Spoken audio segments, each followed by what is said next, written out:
सतनाम सत्संग।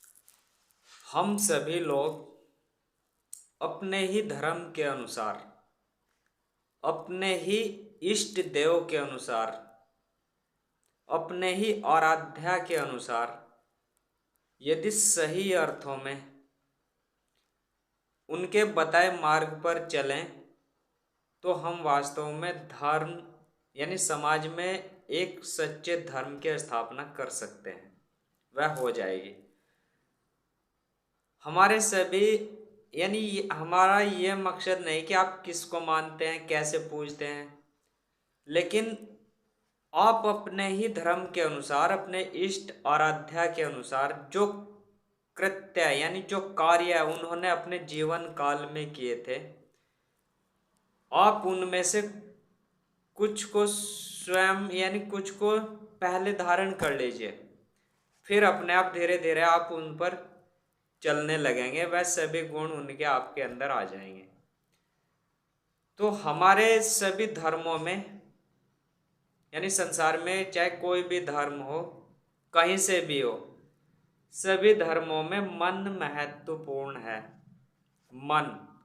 मन को संसारिकता से हटा करके आध्यात्मिकता की ओर लाना होता है। जब यह आध्यात्मिकता के मार्ग पर चल पड़ता है तो जो हमारे इष्ट व आराध्या के गुण थे वह हमारे अंदर भी प्रस्फुटित हो जाते हैं, अपने आप आ जाते हैं। उनको फिर लाने की जरूरत नहीं है, किसी से सीखने की भी जरूरत नहीं है। वह अपने आप आपके शरीर के द्वारा, आपकी इंद्रियों के द्वारा वह सब कार्य अच्छे वाले, अच्छाई की ओर, सत्य गुण, संयम, क्षमा, संतोष, विवेक और विनम्रता वाले गुण अपने आप प्रस्फुटित व हो जाएंगे। तो हम अपने ही इष्ट व आराध्या के अनुसार मन को एकाग्र करने की युक्ति सीखें। मन को एकाग्र करना ध्यान योग कहलाता है। यह सभी धर्मों में इस ध्यान योग को यानी मन को एकाग्र करने वाली जो विधि होती है, इसको, इस क्रिया को अलग संज्ञाओं से संबोधित किया जाता है, जिस कारण से यानी विचारों में भिन्नता हो जाती है कि हम ध्यान योग कह रहे हैं, कोई इबादत कह रहा है, कोई मन फिरा वाली प्रार्थना कह रहा है। लेकिन इनकी क्रिया यदि हम गहराई से अपने इष्ट व आराध्या के अनुसार इनको अपने दैनिक जीवन में अपनाएंगे तो यह क्रियाएं एक हैं, लेकिन अलग क्यों लग रही है हमें?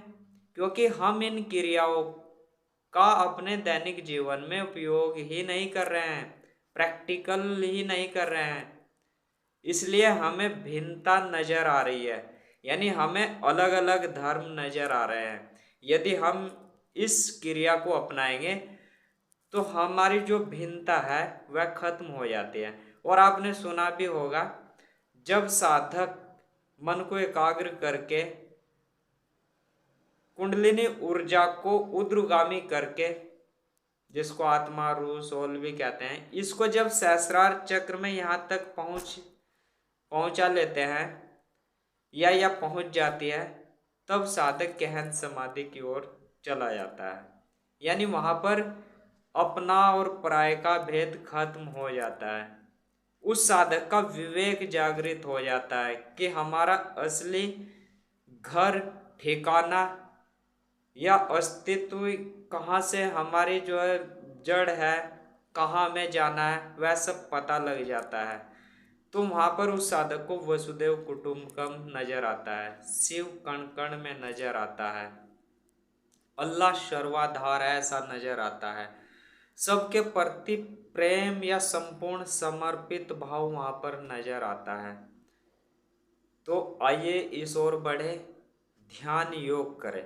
मन को एकाग्र करने वाली विधि को हम अपने ही धर्म के अनुसार, अपने ही इष्ट व आराध्या के अनुसार अपनाएं तो हम वास्तव में वसुधैव कुटुंबकम की स्थापना कर सकते हैं और संसार में शांति की स्थापना कर सकते हैं। आइए इस ओर बढ़े, ध्यान योग करें। सतनाम सत्संग।